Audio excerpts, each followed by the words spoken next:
Okay, so we've done some stuff with moving weight side to side and front to back, and then the next thing is to do some work with turning. So when we turn, the hip joint's the best joint to turn from, rather than twisting on our ankles or on our knees. So we want to concentrate primarily on the hip joint.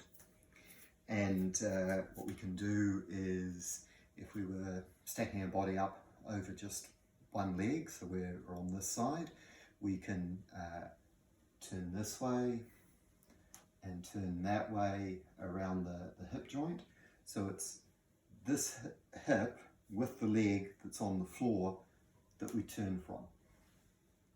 So this side's not connected to the floor, so we're not turning with this hip particularly.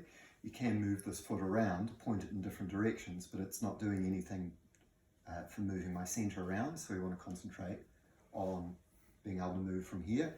And even just that can be a good thing, just to get a feeling for where the center of that turn is, so that you keep yourself stacked up and then turning around on top of that. You can do the same thing on the other leg, so your body's stacked up. So all of your body's all over just that one leg, and then we can close the hip joint up, or we can open it out. And again, just keeping yourself stacked over that leg. And then that leads you into doing things like the Tenkai movement.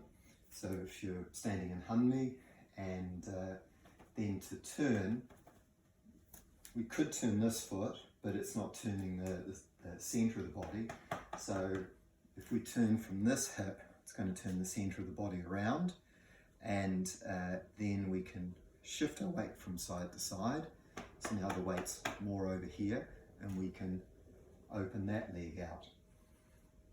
So now a little bit more weight on the right leg than the left, and if we were turning, we could close this joint up and then move our weight so we're over the left foot, and so then it's the left hip that we can turn to open up in the other direction.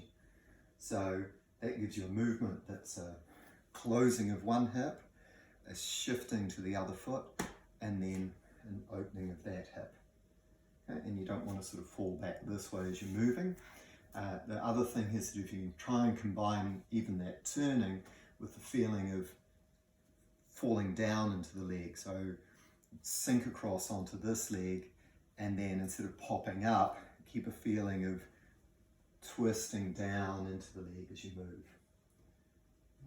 So close, shift, and then open this leg. So now we've got some turning in the hips, and you could practice that in all sorts of different ways. Just experiment with it generally, like what's it like to turn from the hip. Make sure that you're not doing a lot of stuff in the lower leg, but you're trying to get that turn right from the hip. And then take it into something like the Tenkai movement, where you've got a turn, a shift, and another turn. So just experiment with those.